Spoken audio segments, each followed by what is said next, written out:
Obrigado. É, realmente, 8 da manhã é complicado. Mas assim, pelo menos a gente ainda está podendo fazer tudo remoto, né? Hoje abriu para as escolas particulares darem aula, aí minha namorada dá aula no Elite, né? Então, vai ser bem complicado, porque vai ter que pegar trem, tem que pegar ônibus para poder dar aula, e são várias unidades diferentes. Então, assim, é meio complicado, né? Tem que tomar muito cuidado com as coisas. Bom, enfim, side track aqui. Vamos voltar. Dá para ver minha tela? Dá Com sim. os... Dá. beleza. Então, o que eu estava falando é que a gente tinha visto dois teoremas que lidam com limite, né, na aula passada. Limite de variáveis aleatórias. Um que é a lei dos grandes números, que diz que se x, n, blá blá blá, são independentes, isso aqui denota a sequência xn em que n varia nos naturais. Então, se esses caras são independentes e identicamente distribuídos,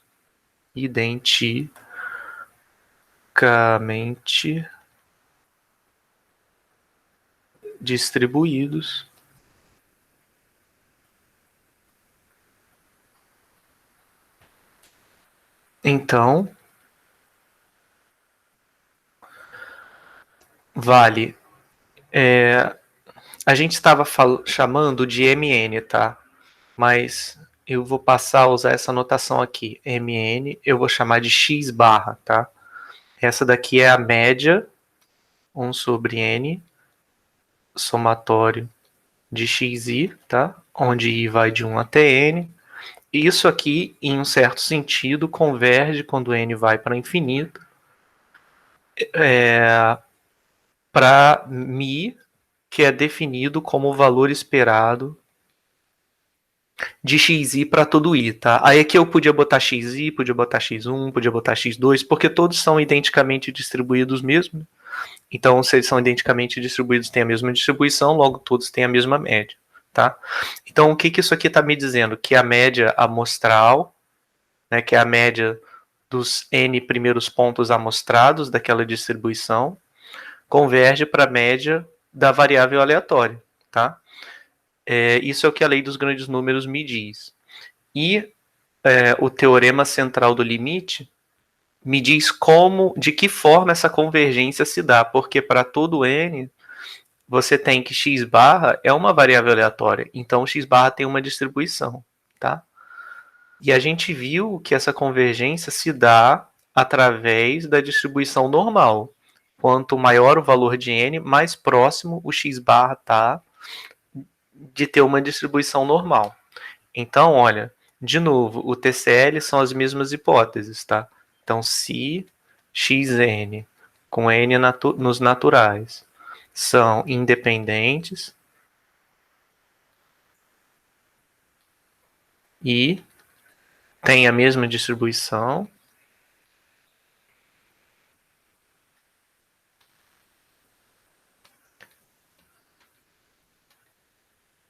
então a gente vai ter o quê? Que x barra padronizado, ou seja, como é que eu padronizo o x barra? Eu tenho que subtrair a sua média, tá? Bom, e a gente viu que a média de x barra sempre é igual a mi, tá? Quer dizer, a gente viu que isso aqui sempre vale. E de x barra é igual a mi, tá? Não precisa de independência, não precisa de nada.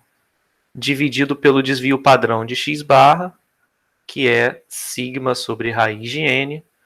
Isso aqui converge quando n vai para infinito para uma normal 0,1.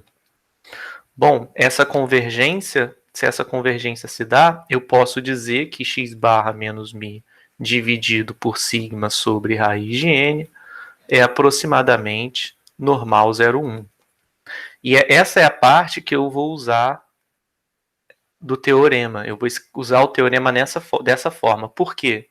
Porque aí eu posso ter uma aproximação. Como eu tenho uma aproximação, né, para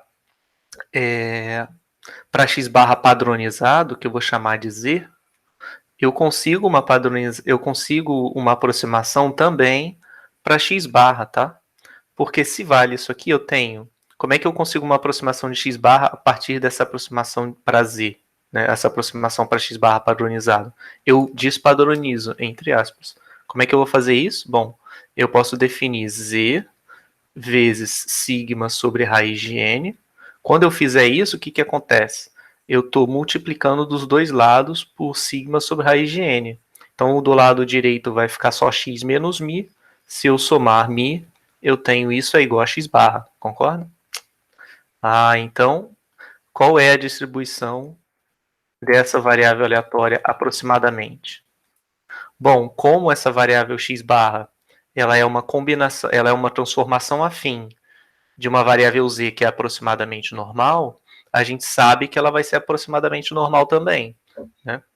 E aí quem vai ser... Bom, se a gente sabe que é normal, como é que a gente faz para descobrir exatamente qual normal que a gente está falando? Bom, tem que achar a média e a variância. Qual é a média dessa variável aleatória?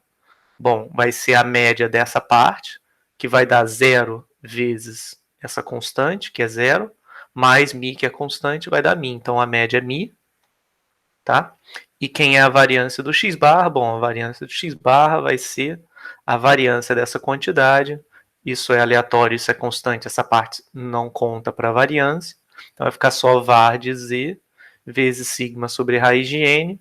O sigma sobre raiz de n sai ao quadrado, vai ficar sigma 2 sobre n, vezes a variância de z. Só que como a variância de z é 1, então fechou dessa forma, tá bom? Então, a gente vai usar essas duas formas aqui do TCL. A gente vai usar essa forma e essa forma, tá? Quando a gente quiser aproximar a distribuição de x barra para n grande, se todas as variáveis são independentes com a mesma distribuição, então a gente vai ter, no limite, uma distribuição normal, tá bom? Então, isso foi o que a gente viu na última aula, tá? Sempre a noção de independência ela é crucial. Eu não posso me livrar da independência, tá? A independência é um requisito para poder aplicar esses dois teoremas. Até porque, bom, e aí é sempre bom ver um contra-exemplo, né? Então vamos ver aqui. Por que precisa da independência? Por que tem que ser independente?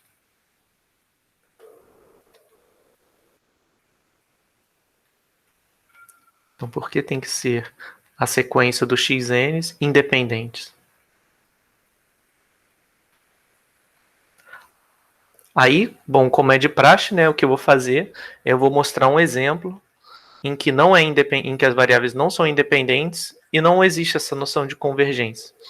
Bom, se elas não são independentes, eu posso tomar o x1 sendo qualquer distribuição que eu quiser, tá? Vou botar, sei lá, vamos botar uma normal 0,1, tá?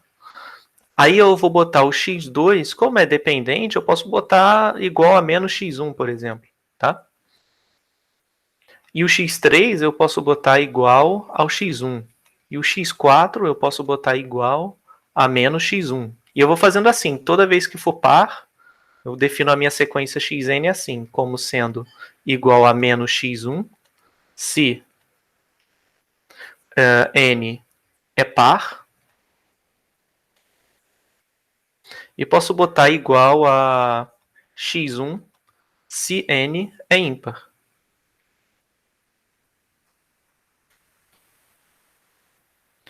Bom, visivelmente, essa sequência, se eu for tomar x barra, né?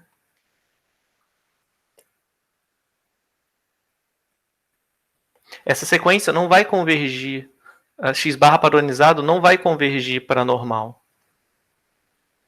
Tá? Porque ela vai ficar dando zero, né? Então, toda vez para n par, x barra sempre é igual a zero, né?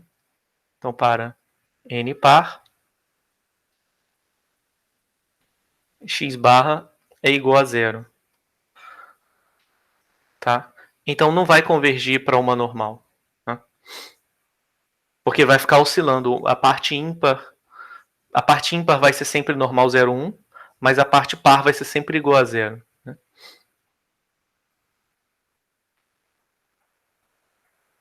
Bom, então vamos lá. Vamos ver tá, teorema central do limite. Eu acho que tem que fazer algum ajuste aqui para poder dizer isso. Eu acho que porque como é média, né, vai ficar dividindo por n.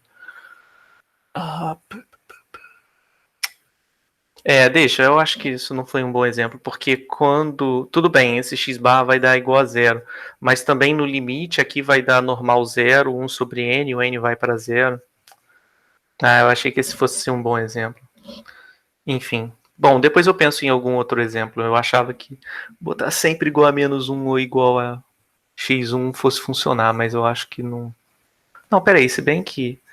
Vou pensar aqui, para n ímpar, eu vou ter. N ímpar eu vou ter sempre igual a x1, né? Então vai convergir para normal 0,1. Também vai continuar sempre valendo. X barra convergindo para normal 0,1. E aqui o x barra vai ser. É verdade, olha. Deixa eu escrever aqui só para ter certeza. O x barra vai ser igual a x1 se o n for ímpar.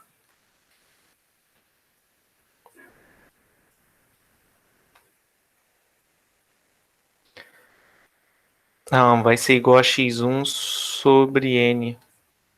Tá, é por isso. Vai dar x1 sobre n. Então não serve esse exemplo. Ou x barra vai ser igual a zero se n é par.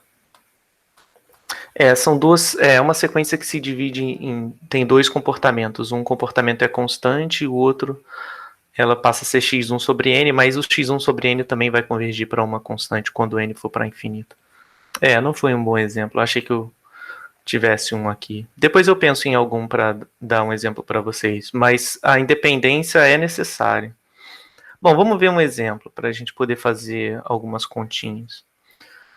O que acontece aqui a gente tem x1, x2 indefinidamente, numa sequência de variáveis aleatórias, com média μ e variância sigma 2. Tá? Então a gente não sabe qual é a distribuição desses caras, mas sabe a média e sabe a variância. E aí define a soma como sendo Sn igual ao somatório de xi. Tá? E aí, bom, ele só está dizendo como é que eu faço para fazer contas com Sn. Tá? Então isso aqui, se n é grande, né? Ele está aproximando, então ele fala aqui depois, né? A aproximação melhora à medida que n cresce. Então qual é a ideia? Se eu tiver que calcular probabilidades usando Sn, por exemplo, probabilidade de Sn menor ou igual a uma constante C, o que eu posso fazer? Eu posso padronizar, né, ou seja, subtrair n dos dois lados, a desigualdade permanece, depois eu divido por raiz de n sobre sigma. Né? Aqui nota que ele está trabalhando com Sn, que é a soma. Antes a gente estava falando, deixa eu até apagar esse exemplo aqui.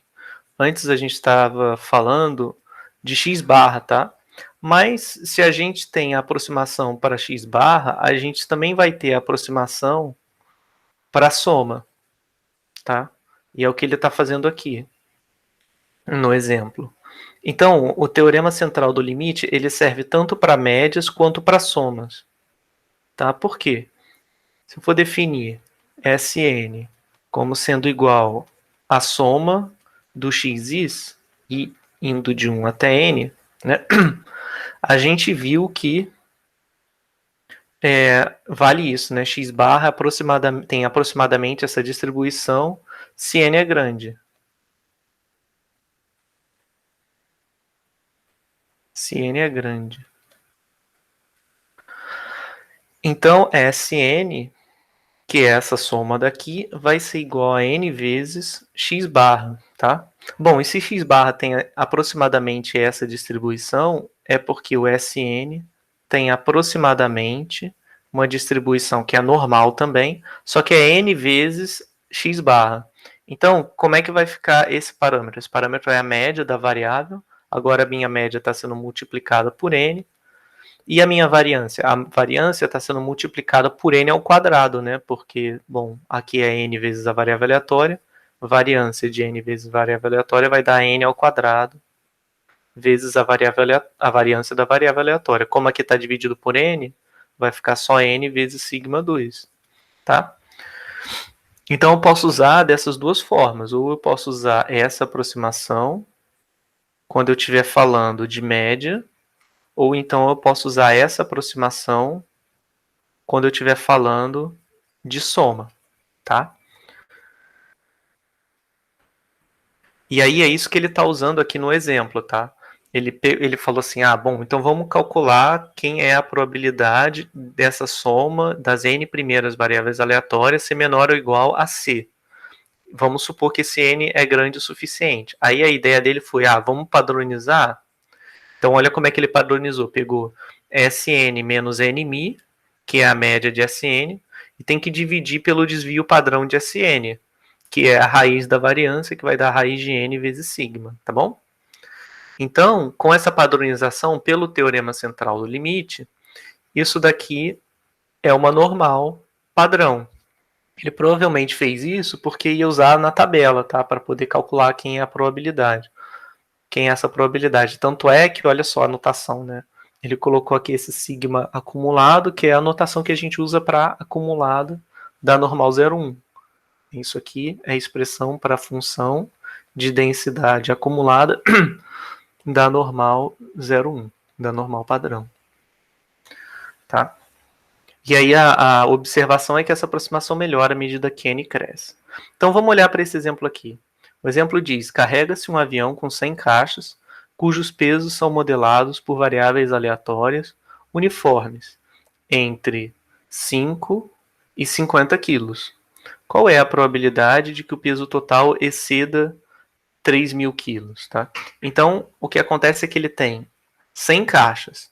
Então, ele está colocando o peso de cada caixa como sendo xi. Então, xi é o peso da iésima caixa, tá? E aqui o i varia de 1 até 100. Tá? Então, isso está sendo modelado por variáveis aleatórias uniformes entre 5 e 50 quilos. Então, só para a gente anotar aqui, os xis são uniformes, que vão de 5 a 50, tá? Ou seja, xi, o peso pode ser qualquer coisa entre 5 quilos e 50 quilos. Uniformemente. Qual é a probabilidade de que o peso total exceda 3.000 quilos? Então, o peso total ele vai ser, vou chamar de T, vai ser o somatório dos xis, onde I vai de 1 até 100, tá? E aí, pelo teorema central do limite, então aqui é pelo TCL, o que vai acontecer é que isso vai ter distribuição aproximadamente normal, tá? Aqui eu vou só calcular quem é o valor esperado. O valor esperado de T é o somatório. Aí eu já estou tirando do somatório. Dos E de xi, tá? Todos esses E de xi são iguais, porque é a mesma distribuição. Como é uniforme, eu sei que a média, né, de cada uma delas vai ser o valor médio do intervalo, tá? Porque eu estou simulando, eu estou pegando aleatoriamente valores entre 5 e 50, então a média vai ser o valor que tiver no meio, ou seja, 5 mais 50 dividido por 2. Vai dar 55 dividido por 2, que é 27,5. Então vai dar 100 vezes 27,5. Ou seja, vai dar a média dessa variável aleatória vai dar 275. Peraí, 2.750. Né? E a variância vai ser o quê? Var de T. Como temos independência entre os xis, né? A variância, o somatório vai sair da variância. Tá? E a variância da uniforme é dada por essa fórmula aqui, olha. ela é o limite da direita menos o limite da esquerda ao quadrado dividido por 12. E aqui ele já fez a conta. Deu 168,75. Essa é a variância de uma variável aleatória só, tá? De uma uniforme. Então, como eu estou somando n vezes, tem que multiplicar por 100. Então, aqui vai dar 16875, tá? Bom, aí beleza, aí vira só uma questão de... tem que calcular a probabilidade do peso exceder do total, exceder esses 3.000 quilos, né? E aí é só eu olhar lá no R, no P-norme, ou então eu posso padronizar e olhar na tabela. O que ele fez foi isso, padronizou e olhou na tabela. Isso aqui é T menos, aí se eu subtrair a média, 2.750, e dividir pelo desvio de T, vai dar 16875. Ops, aqui tá invertido. 3.000 menos 2.750 dividido pela raiz de 1.685.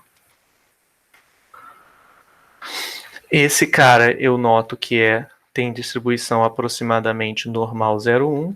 E aí eu posso olhar na tabela. Então foi exatamente o que ele fez. Ele calculou que esse número, essa quantidade, é igual a 1,92, que aí é só fazer a conta mesmo, é algebrismo meramente. E aí a probabilidade de uma normal padrão ser menor ou igual a 1,92 é 0,97, tá? Tudo bem? Aqui ele calculou o contrário, né? Qual a probabilidade que o peso total exceda 3.000? Tudo bem, ele calculou o contrário e depois fez um menos, tá? Então dá a mesma coisa. Tá? Ficou alguma dúvida nesse exemplo, pessoal?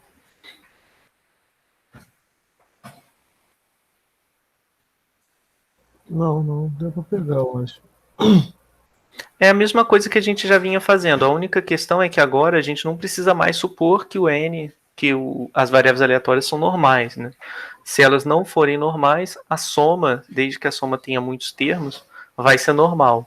E a média, desde que a média seja tomada com muitos termos, também vai ser normal, tá? E bom, aí a partir disso tem um resultado interessante que a gente pode usar. A gente pode usar uma coisa chamada aproximação normal para binomial, né?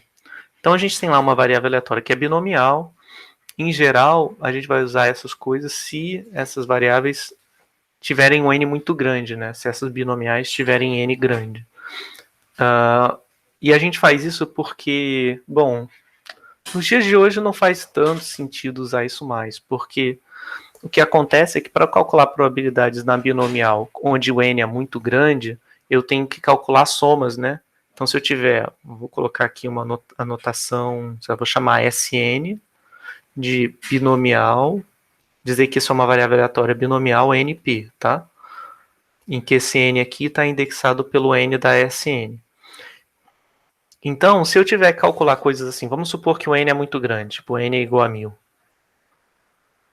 Com n grande assim, eu posso querer fazer perguntas do tipo: qual é a probabilidade de Sn estar entre 900 e, sei lá, 1.100? Qual é essa probabilidade aqui? Não é problemático fazer isso, né? Basta eu somar. Isso aqui vai ser igual a soma. E aqui eu vou fazer, sei lá, x, variando de 900 até 1.100.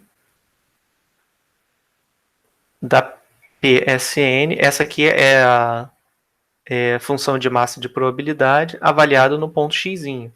Tá? Aí é um pouco chato porque é um somatório que vai ter muitos termos, né?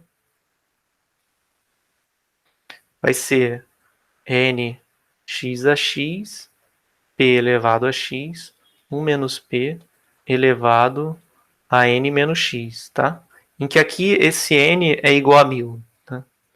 Aqui o n é igual a 1.000. Então você vai ter que calcular isso aqui 1000 vezes. Tudo bem, hoje em dia a gente usa computador para calcular tudo, então, né, não é 1000 vezes não, desculpa, 200 vezes, né? 201 vezes. Hoje em dia a gente usa o computador para calcular tudo, então isso aqui é rápido, tá? Mas antigamente, quando essas coisas de probabilidades e resultados são todos muito antigos, tipo, sei lá, antes da década de 40 já existiam esses resultados. Então, naquela época, as pessoas não, sei lá, isso tomava um tempo, entendeu? Já tinha máquina de calcular, mas mesmo assim, sei lá, já tinha os computadores mega, talvez já tivesse computadores mega arcaicos, eu não sei. Mas conforme o tempo vai passando, a gente não precisa se preocupar tanto com essa coisa de a gente tem essas somas demoram muito para calcular. Só se você estiver fazendo prova, né? E aí é um, meio que um defeito, né, da gente fazer as coisas com sempre com calculadora, é isso, que a gente fica meio limitado. Tem que fazer muita conta, no computador você faz isso num piscar de olhos. Então, ao invés de você usar a binomial para calcular esse tipo de probabilidade, você pode fazer de um jeito muito mais rápido, que é notar que essas SNs, como eu estou dizendo que elas são binomiais, então sempre vou poder escrever a SN como sendo a soma, né, de x1 mais x2 até xn, em que esses x's, todos eles, são independentes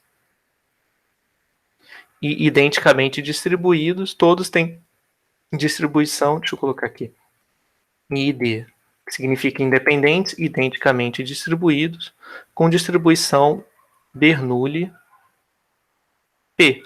Tá? A gente viu isso, que toda variável binomial pode ser escrita como uma soma de n Bernoullis independentes, todas com a probabilidade P que vem da binomial que eu comecei, tá?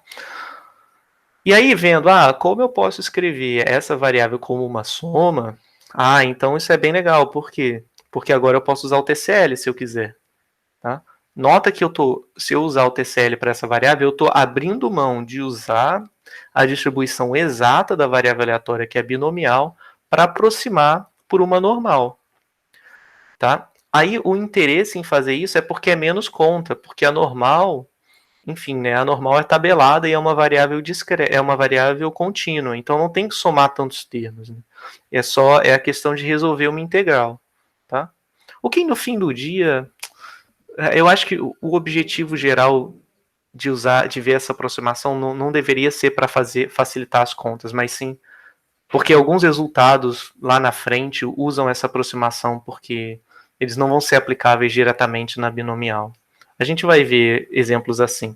Mas a gente pode usar, o que eu estava falando era usar o TCL para dizer que SN tem distribuição aproximadamente normal. Por quê? Porque satisfaz as hipóteses do TCL se o N for grande, tá? Então no finalzinho aqui eu vou botar uma observação que é se N grande, tá? Mas como esses caras são todos independentes, têm a mesma distribuição, eu posso aproximar o SN por uma normal. Bom, aí quando eu digo, beleza, eu posso aproximar por uma normal, eu tenho que ver qual é a média e qual é a variância dessa normal que eu vou usar para aproximar. Tá? Bom, a média que eu vou usar para aproximar vai ser a média de SN, né? Que fica sendo, aí eu posso calcular de dois jeitos. Ou eu posso calcular direto porque o SN é binomial NP, essa média vai dar NP.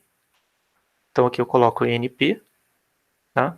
Ou então eu posso calcular como sendo o valor esperado do somatório, do somatório de x1 até xn. Isso aqui vai dar E de x1 mais E de xn. E aí vai dar n vezes E de x1, que é P, ou eu posso calcular direto. E a variância de SN? Quem é a variância de SN? Bom, vai ser a variância da binomial, que é NP1 menos P. Tá? Então, SN é aproximadamente essa normal aqui para N grande. Tá?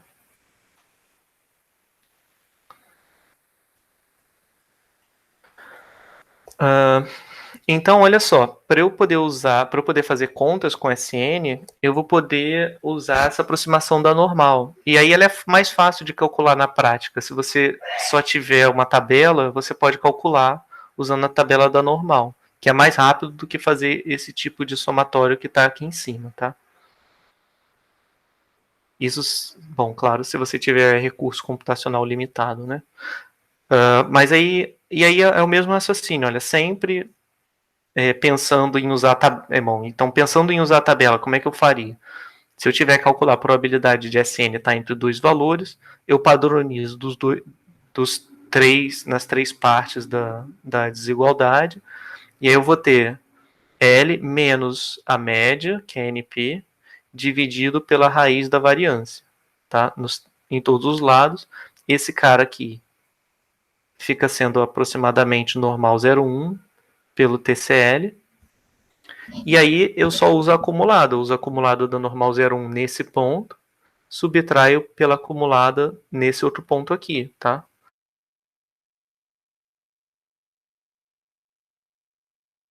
Tá normal. Então ele está calculando essa acumulada e subtraindo dessa probabilidade acumulada daqui, tá? E a gente podia fazer no R também, tanto faz, tá? Bom, e aí só tem uma nota, né?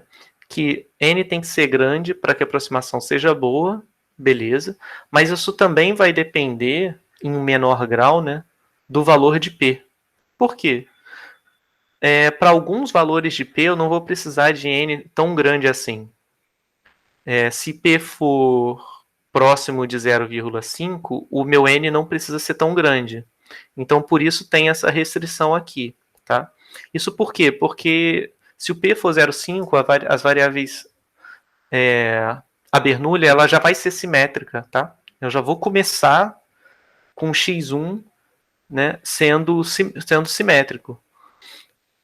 Deixa eu ver se nos slides aqui, ó, aqui eu tenho, ficou com aquele mesmo problema que estava antes, porque eu estou usando no Journal, dá algum problema com as legendas que saem do R para fazer os gráficos. Mas tudo bem, isso aqui era uma Bernoulli, era XI Bernoulli P, em que o meu P era igual a 0,2. Então, nota que esse P ele está bem distante de 0,5. Por isso que eu tenho a variável aleatória assimétrica aqui. Tá? Essa é a distribuição de x1 mais x2 sobre 2. Tá? Então, só vai poder assumir os valores 0, meio ou 1. Então, nota como ela é assimétrica. E aí, à medida que eu vou aumentando n, quando n é igual a 2, para n igual a 5, n igual a 10 e assim sucessivamente, porque na verdade aqui o que eu vou ter é a distribuição de x1 mais blá blá blá xn dividido por n. Então, à medida que o n aumenta, olha o que acontece, ele já vai ficando mais simétrico. Tá? Então, é por isso que depende do p também, para usar a aproximação da binomial. Da binomial pela normal. E se o P for 0,5, a variável já começa sendo simétrica. Então não preciso gastar esses primeiros passos aqui, né, para aumentando o valor de n para ter uma variável simétrica, como é o caso da normal. Ela já vai começar sendo simétrica.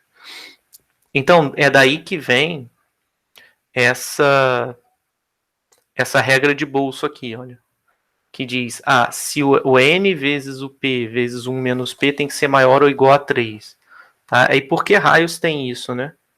Se você for olhar, se for chamar f de p, né, definir isso como uma função np1 menos p, essa função ela possui o máximo em p igual a 0,5. Se você for derivar isso aqui, igual a zero, né, você vai ver que o máximo é em 0,5. Nem precisa, na verdade, você só reconhece que isso aqui é uma parábola, em que uma raiz é o zero, outra raiz é 1, então o vértice vai estar no meio dos dois, né? Então o vértice vai estar quando P é igual a 0,5. Então isso aqui tem o máximo quando P é igual a 0,5, tá? Ou seja, conforme o P se distancia de 0,5, ou seja, P aproximadamente 0 ou P aproximadamente 1, né? Deixa eu ver se eu fiz certo. 1 menos P. Então esse cara daqui vai ser assim, né? A concavidade está para baixo, tá certo.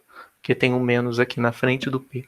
Então o que acontece? Quando P for igual a zero, aproximadamente igual a zero, essa parte vai dar aproximadamente igual a zero, e para o N, P1 menos P ser maior ou igual a 3, o N vai ter que ser grande, tá? E se o P for aproximadamente igual a 1, a mesma coisa, porque essa parte vai dar aproximadamente zero, então o N vai ter que ser aproximadamente, então o N vai ter que ser grande. Então o que essa exigência está me dizendo?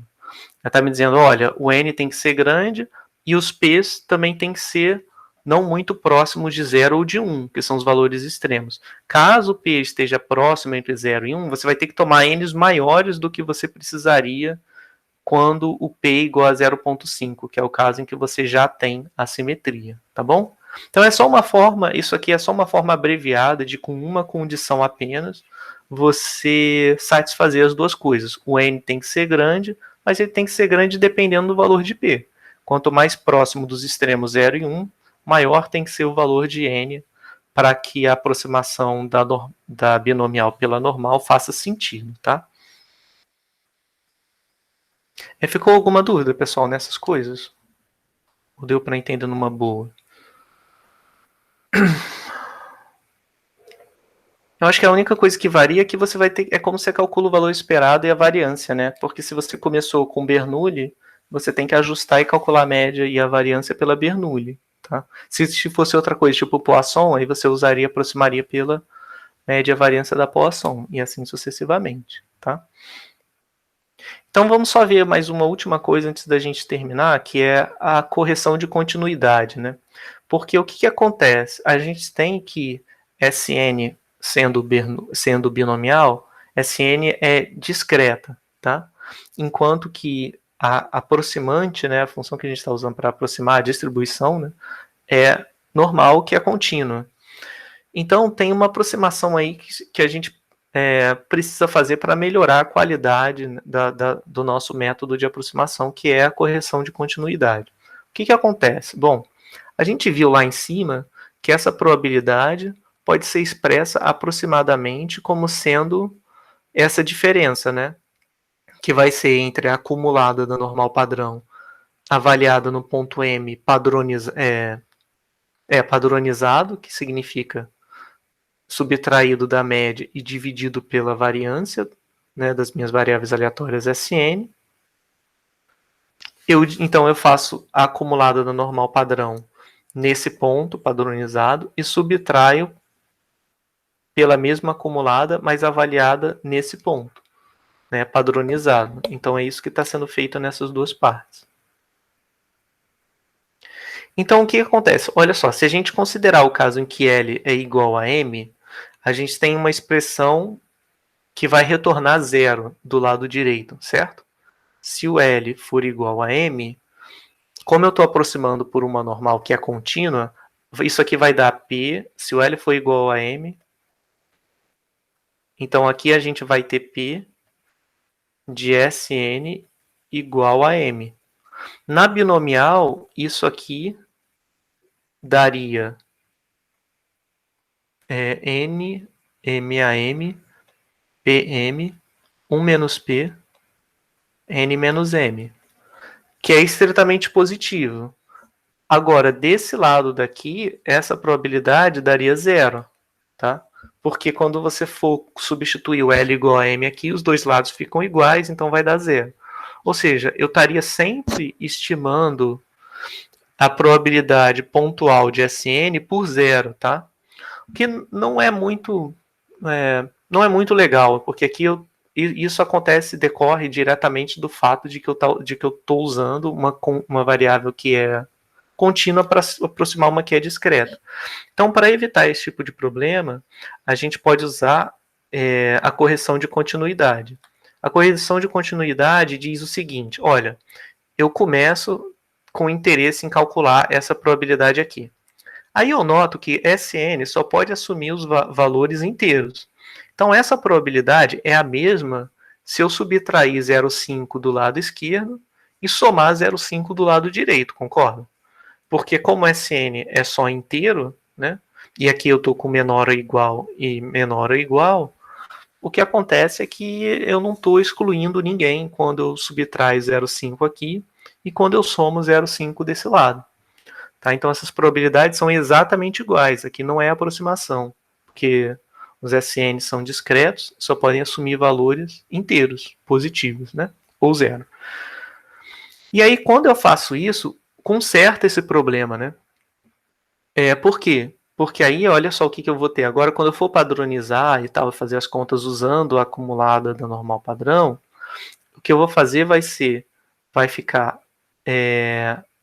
o lado direito, m mais 0,5, e aí eu padronizo, menos np dividido pela raiz de np1 menos p, e aqui do lado esquerdo, eu vou fazer a mesma coisa, eu vou padronizar e vai ficar essa expressão. Agora, se o L for igual a M, não vai dar o mesmo problema. Por quê? Porque essa parte tem um menos meio e essa parte tem um mais meio. Mesmo que eu faça M igual a L aqui e aqui, não vai dar zero essa aproximação. Em geral, vai ser uma aproximação muito melhor. Então, o que eu estou fazendo em termos gráficos, né, se a gente for olhar para uma figura? Então, eu quero calcular essa probabilidade aqui usando a binomial. Aí, a binomial ela é discreta. Então, o que eu vou ter que fazer? Se eu for calcular na mão exatamente, eu tenho que calcular somando essas 1, 2, 3, 4 alturas. Aí, ao invés de fazer isso, porque é uma variável discreta, eu posso colocar mais à esquerda, né, colocar subtrair 0,5 à esquerda e somar 0,5 à direita, que eu vou pegar as mesmas 4 alturas, tá? Só que quando eu for olhar na normal, em geral a aproximação vai ser melhor, principalmente para L próximo de M. Para L distante de M não vai fazer muita diferença, mas para L próximo de N vai fazer, tá? Então a noção sempre é essa, é quando você for aproximar, você subtrai 0,5 do lado esquerdo e soma 0,5 do lado direito, tá? Vamos ver o exemplo. Então, nesse exemplo, a gente tem o quê? Uma binomial, cujo n é 36 e o p é 0,5, tá? Então, já está naquele caso ótimo em que o p está bem no meio, né? Do 0,1. Então, esse é o caso que é mais fácil aproximar, no sentido de que eu não preciso um n tão grande. Então, o que a gente tem? Bom, se você quiser calcular o p de Sn menor ou igual a 21, você pode calcular diretamente usando essa soma aqui, tá? Se você for fazer na calculadora vai dar um trabalho, porque vai ter que somar 20 termos. Mas se você usar o TCL, a aproximação que vem do TCL, o que vai ficar? Né? Você vai ter P de Sn menor ou igual a 21, que vai dar a acumulada no ponto 21 menos NP, que é padronizando essa parte. Aí é que eu já estou pulando um monte de coisa, tá? Mas o que eu estou fazendo é eu estou subtraindo a média, que é NP aqui, subtraindo a média, que é NP desse lado também. Tá bom? E depois eu estou dividindo os dois lados por raiz de P1 menos P. NP1 menos P. Que é a raiz da variância da binomial. NP1 menos P. Quando eu faço isso, tá? O que eu estou fazendo é que eu vou recair do lado esquerdo numa normal padrão, do lado direito vai dar essa expressão aqui, 21 menos NP, dividido pela raiz de NP1 menos P. Aqui é sem usar a correção de continuidade, aqui é sem a correção. Nota que eu sei disso porque eu não tô, aqui eu teria que fazer o quê? Somar 0,5 nessa expressão, tá? Mas eu não estou fazendo isso. Então, olha só o que vai dar. Depois, fazendo as contas, né, porque o N é 36 e o P é 0,5, vai ficar 18. E a raiz de NP1 menos P vai dar 3. Então, fazendo essas contas aqui, eu chego em 0,813. 8413. E o meu valor real, né, se eu fizer a conta com todos os termos, vai dar 0,8785. Então o erro está vindo na segunda casa decimal, tá? Um erro de aproximadamente 0,3 alguma coisa, tá bom? E se eu for usar a correção de continuidade? Aí, olha, anota o que eu falei. A correção de continuidade, como aqui é menor ou igual a 21, eu vou somar 0,5, tá? Porque eu quero exatamente pegar essa partezinha aqui um pouco mais à direita. E aí, eu reconheço que P de SN menor ou igual a 21 é a mesma coisa que P de SN menor ou igual a 21,5. E daí eu obtenho essa expressão. Então isso aqui vai dar 21,5 menos 18 sobre 3. Então só o que mudou é essa parte aqui, que era 21, passou a ser 21,5. E aí eu obtenho 0,879, que é uma aproximação muito melhor para 0,8785 do que 0,8413, tá? Então, beleza. Isso aqui só mostra um exemplo em que usar a correção de continuidade melhora as estimativas, né, de probabilidade envolvendo a binomial. E lembra que eu falei com vocês, quanto mais estreito for o intervalo sobre o qual eu estiver calculando as probabilidades, mais efetiva vai ser esse efeito da correção de continuidade. Olha só o que acontece, por exemplo, se eu quiser calcular um estimador para P de SN igual a 19, tá? Quando SN é igual a 19, equivale a eu pegar o L e o M daqui iguais a 19, tá? Então, olha, P de SN igual a 19, pela aproximação da normal, vai dar 0, porque a variável normal é contínua, então se eu não fizer a correção de continuidade, essa probabilidade vai ser aproximadamente igual a 0, tá? Então não vai me ajudar em nada para estimar qual é a probabilidade disso aqui. Enquanto que se eu usar a correção, olha só o que vai acontecer. Vai ser a acumulada da normal padrão. Aí eu vou usar 19,5, porque à direita eu vou somar 0,5, tá? E aí eu padronizo, né? Subtraio por 18, que é a média, e divido pelo desvio padrão de SN, que é 3. E aqui, quando eu for subtrair da parte que está à esquerda, eu vou subtrair 18,5, que é subtraindo 0,5 desse 19. Então aqui, de fato, eu vou ter quantidades que não são iguais. Quando eu fizer a conta, vai dar 0,124, que é bem mais próximo de 0,125 do que 0, né? Então isso aqui é só para dizer que a correção de continuidade, ela te dá aproximações muito melhores para binomial do que para probabilidades envolvendo a binomial, do que você não usar essa correção, tá bom? Ficou alguma dúvida, pessoal?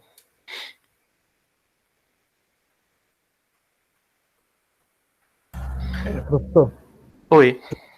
há uma dúvida que eu tô tentando entender aqui, que eu até agora tô batendo cabeça e não tá indo. Essa função de densidade de probabilidade, o psi, eu não sei como é que se diz. Como é que eu faço para calcular ela? Eu tô perdido. Tá, beleza. Não, isso é só uma anotação, Iago. O que acontece é, você pode calcular usando a P-norm, né? Uhum. Vamos fazer algumas continhas. Eu posso usar usando a P-norm. Isso aqui, na verdade, é essa φ, vou botar aqui φ de z, é a mesma coisa que a f de z no ponto zzinho, em que z é normal, 0,1. Tá? Entendi. Quando normaliza, né? Padroniza. Na verdade, nem precisa padronizar. Sempre que eu quiser, é um caso especial. Então, é só uma questão de notação. Se eu tiver z normal 0,1, eu posso escrever a acumulada como fz avaliada no ponto zzinho. Ou então, se você escrever assim, né, na comunidade de estatística, a gente entende que esse cara daqui é a FDA de uma normal 0,1, tá? Entendi. Então é só você ir lá na P-norm e calcular esses valores. Eu posso até fazer aqui um exemplo, só para mostrar para vocês como é que é. Então se eu colocar... Eita, eu abri aqui o Skype sem querer. Deixa eu ver qual o valor que deu. Deu 21. Vou colocar aqui π enorme.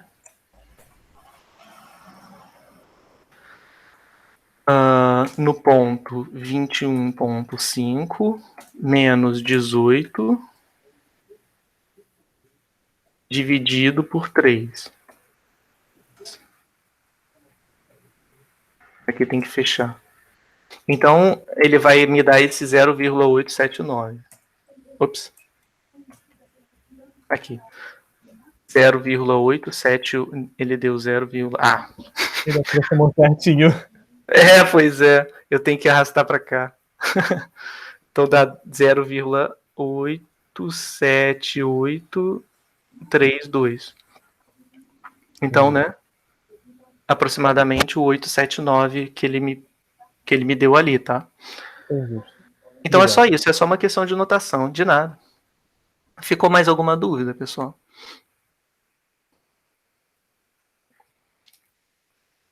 Não? Bom, se não tiver ficado mais dúvida, então eu posso prosseguir para, tirar dúvidas de vocês com outras coisas, ou com coisas de lista que vocês não tenham entendido, ou algum exercício que vocês queiram que eu faça, tá bom?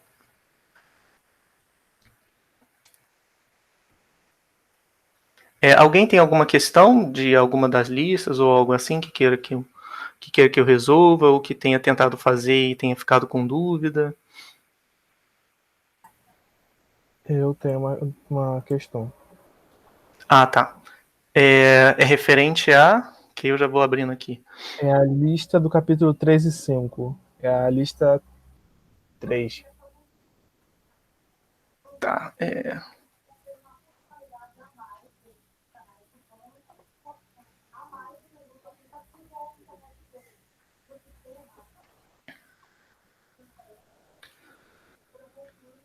É essa daqui? Isso. Essa lista mesmo. É a última questão. Vê se tá batendo a minha última, porque eu não sei se eu baixei o que é a versão mais atual que eu coloquei lá no site. É isso? É essa mesmo. Tô conferindo aqui, é essa mesmo. Tá, beleza. Eu fiquei na dúvida de como começar ela. Pegar o suporte pra poder fazer as contas em cima dela. Eu não sabia como começar. Ah, entendi. Tá bom. Vamos dar uma olhada nela. Dá pra ver bem ou tá muito pequeno? Acho que eu posso dar um zoom, né? Tá pequeno. Deu zoom. Show. Tá, eu perdi um pouquinho só do enunciado, mas eu acho que não prejudica, né? Então o que eu estou fazendo é x, variável aleatória, com essa função de distribuição aqui. E aí a primeira pergunta é qual é o suporte de x? Aí você tem várias formas de pensar, né? Você pode, primeira coisa, essa f daqui, ela é discreta ou é contínua? Essa é a primeira pergunta que você tem que se fazer, né? Porque isso vai ser muito importante na hora de determinar o suporte. Se a variável aleatória x for contínua, o suporte provavelmente vai ser um intervalo, ou uma união de intervalos, ou a reta inteira, algo assim.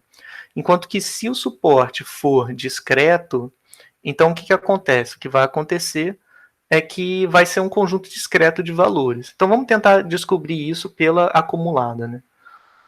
Então vamos olhar aqui. Eu sei que nenhum valor à esquerda de zero está no suporte, porque até lá ele não acumulou probabilidade nenhuma. Tá? Então eu acho que talvez o jeito mais fácil de ver seria, vou colocar aqui Q8, lista 3. Então o melhor jeito de fazer, eu acho, seria tentar fazer o gráfico da acumulada. Em geral, se vocês tiverem uma questão com acumulada assim, eu aconselho fazer o gráfico, porque aí dá uma ideia boa, olha. Ele está me dizendo que, o que é essa f de x, né? Aqui eu vou botar fx de xzinho, e aqui eu vou botar xzinho. Esse cara representa a probabilidade de x ser menor ou igual a xzinho, para vários valores de xzinho. Quando o xzinho está à esquerda de zero, incluindo zero, ele acumulou zero de probabilidade, tá? Ou seja, não veio nenhum ponto do suporte antes do zero. Tá? Porque se tivesse vindo algum, ou ele teria um salto, ou ele teria começado a ser diferente de zero. Aí olha só o que acontece. Quando o x está entre 0 e 2, a f x vai ser essa expressão aqui, que depende de x, tá? Então, vou colocar aqui, ó, entre 0 e 2. A depender dos valores de x, eu vou ter essa expressão aqui. Então, não vai ser constante, concorda? Porque vai depender do x. Sim. Aí, o que eu tenho que ver? Eu tenho que ver se tem algum salto. Vamos ver se tem salto, porque eu estou fazendo da esquerda para a direita, então tem que ver se tem salto à esquerda, por enquanto. Né? Salto à direita do zero. Então, o limite, vamos olhar o limite quando x vai para zero pela direita da fx de x. Isso vai dar o limite, quando x tende a zero pela direita, de e elevado a x menos 1 dividido por 6 mais e ao quadrado. Aí, o que dá isso? Bom, quando eu for calcular o limite, vai dar 1 aqui, menos 1 deu 0. Então quer dizer o quê? Quer dizer que a direita de 0, quando eu estiver convergindo para 0, vai dar 0 a probabilidade. Tá? Vai dar 0 essa função aqui. Então ela é contínua à direita, em 0. E aí, à medida que o x vai aumentando e chegando perto de 2, né, eu vou ter a fx de 2 sendo igual a quanto? Vai dar e ao quadrado menos 1 dividido por 6 mais e ao quadrado. Ou seja, é alguma coisa estritamente maior do que 0. Né? Então, essa função ela tem essa cara aqui. Né? Tudo bem? Tá. Ela é contínua, então ela tem que encontrar o zero. Né? Ela é contínua à direita de 0, então tem que encontrar o valor 0 aqui. E antes de 0, e ela vai subindo. Né? Aí agora tem que fazer isso. Aí agora tem que fazer a mesma coisa para o x2. Vamos ver o que acontece quando o limite é quando x tende a 2 pela direita da fx de x. Aqui é fácil, porque isso aqui é constante, né? Para todo x entre 2 e 3, esse cara não muda. Então vai ser sempre igual a E2 menos 1 sobre 6 mais E2. Aí, quando a gente compara com a fx de 2, deu a mesma coisa, concorda? Então, isso aqui já me diz que a acumulada se manteve a mesma. Tudo bem? Uhum. Então, aqui está o meu ponto 3. Vou colocar o 4 aqui. Está totalmente fora de escala. Tá? Esse cara aqui, essa distância devia ser o dobro. Mas, enfim. Problemas, né? Agora, vamos olhar o que acontece no 3. Então, vamos ver se ela é contínua também. X tendendo a 3 pela direita, da fx de x, isso vai me dar... aí eu já vou fazer a conta direto, tá? Porque essa função é contínua aqui dentro, então posso simplesmente substituir. Vai dar 9, menos 10 vai dar menos 1, mais e ao quadrado, dividido por 6 mais e ao quadrado. Não foi isso? Sim. Então, deu a mesma coisa que o de antes. Então, ela vai ser contínua aqui também. E o que acontece quando x é igual a 4? Bom, a fx de 4 vai ser 16 menos 10, 6. Vai dar 6 mais E2, dividido por 6 mais E2, que é igual a 1. Então, bom, 1 é estritamente maior do que essa quantidade aqui. Então, o que aconteceu é que aqui ele subiu também. Né? E depois, a gente viu que ela é contínua no 4. Bom, a gente não viu que... a gente viu que é contínua no 4. A fx de 4 é igual a 1. E a conta que eu tinha feito com vocês, que eu fiz agora há pouco, que foi substituir aqui, né, mostra que ela também é contínua à direita, no 4. À esquerda no 4, desculpa. De f grande de x. Tá? Isso aqui deu 1 também. Então, a função é contínua, só que ela tem partes em que ela é... em que ela é constante, né? Então, esse que é o ponto chave para você determinar o suporte de x, né? Olhando para essa figura aqui, o que acontece? Como ela é constante daqui até o zero, então não tem nenhum ponto do suporte nesse intervalo. Aí, quando fica igual a zero ou maior que zero, vai começando a surgir pontos no suporte, porque a acumulada vai começando a, de fato, acumular probabilidade. Aí chegou no 2, ela parou de acumular probabilidade. Ela ficou estagnada onde estava, porque não vem mais nenhum ponto acumulando probabilidade até chegar no 3. Depois chegou no 3, ela começa a acumular probabilidade de novo, até chegar no 4, em que ela para de acumular probabilidade. Então, com base nisso, o que você diria que é o suporte de X? Aí é para vocês responderem. O suporte de X seria igual ao quê?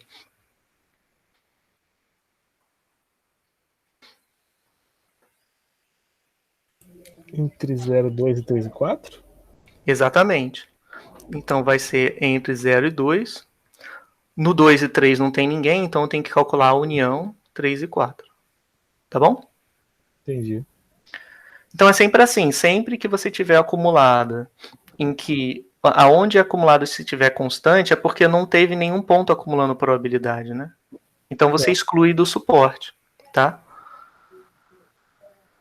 E o resto, eu acho que agora com o gráfico fica mais fácil, né? Vamos ver. Calcular o quantio de probabilidade 0,5 da variável aleatória x. Como é que faz isso? Bom, primeiro, qual é a definição de quantio? O quantio é o valor que deixa aquela probabilidade à esquerda.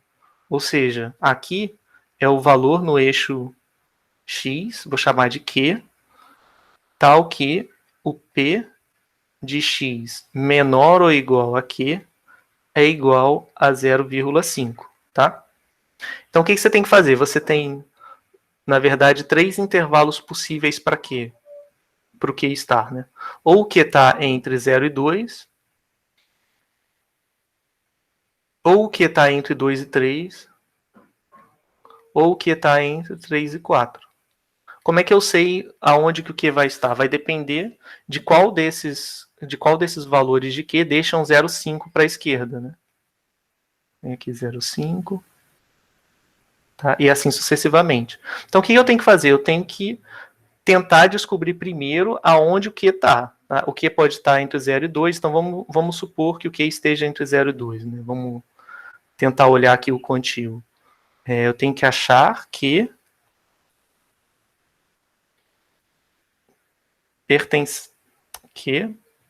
pertencente a... Eu já sei que é um valor entre 0 e 4, então vou colocar assim, tal que P de Q x menor ou igual a Q é igual a 0,5. Aí é meio que tentativa, tá?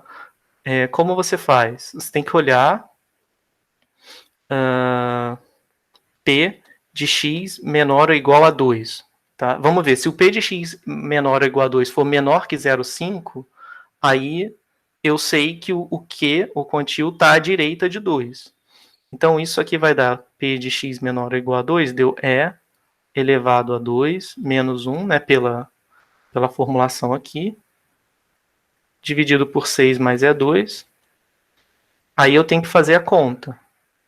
Vamos abrir aqui o R para poder ajudar aqui a fazer essas contas. Então, o que eu tenho é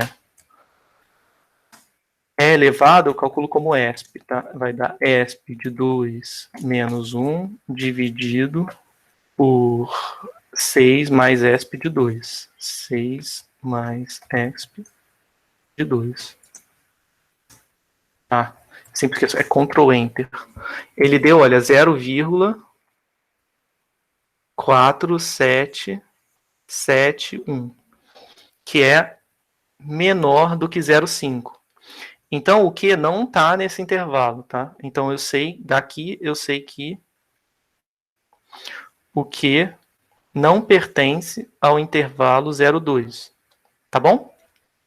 Porque ele não acumulou, no intervalo 0,2, o máximo de probabilidade que eu consigo acumular é 0,47. Não dá 0,45. Não, 0,5. Tudo bem? Tudo bem. Aí eu só tenho que ir fazendo isso. Eu sei também que o Q não tá no 2, 3, porque não acumulou nada, tá? Sim. Então eu sei que o Q também não está no 2, 3. Então quer dizer que o Q obrigatoriamente tem que estar no 3, 4, tá? Uhum. Aí eu vou deixar para vocês completarem. Tudo bem? Beleza. Tá? Aí é só substituir nesse intervalo aqui e achar o valor de x que faz com que essa acumulada dê 0,5, tá bom? E a densidade de x? A densidade de x, eu vou só rascunhar como é que faz, depois vocês façam a conta certinho. O que é a densidade de x? Densidade de x é fx de x, tá? Como é que você obtém esse cara? Bom, você tem a acumulada. É só lembrar que a densidade é a derivada da acumulada. Então tem que derivar essa função aqui. Como ela é uma função definida por partes, você vai ter que derivar essa parte, derivar essa parte, essa parte, essa parte, essa parte. Aqui é outro indício de que quando você tem a acumulada constante, aquele intervalo não está no suporte. Porque quando você for derivar nesse intervalo aqui vai dar zero, porque a derivada, porque a função é constante. Aqui Sim. vai dar zero, aqui vai dar zero. Então a densidade vai ser zero aqui, aqui e aqui. Isso. Então você já sabe que não está no suporte, né? Não inclui nenhum desses intervalos. Tudo bem? Aí é fácil, é só você vir aqui, olhar essa expressão, deriva. Vai derivando Aí e vai. vem aqui e olha essa deriva. Tudo bem? Entendi. Beleza. Então essa aqui eu vou deixar para vocês fazerem como exercício. Mas é basicamente isso. É um exercício de cálculo mais do que qualquer coisa, tá? Sim. Beleza. Mais alguma questão, pessoal?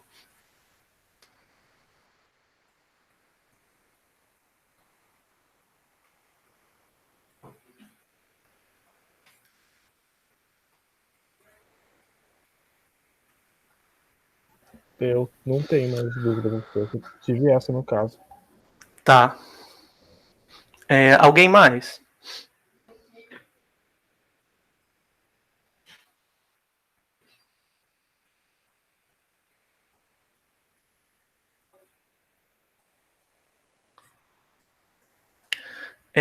Bom, como vocês não estão com mais dúvida, eu preciso só falar uma coisa com vocês e depois eu volto para tirar mais dúvidas, tá bom? Eu vou só pausar a gravação aqui, depois eu continuo de onde eu estiver parado, tá?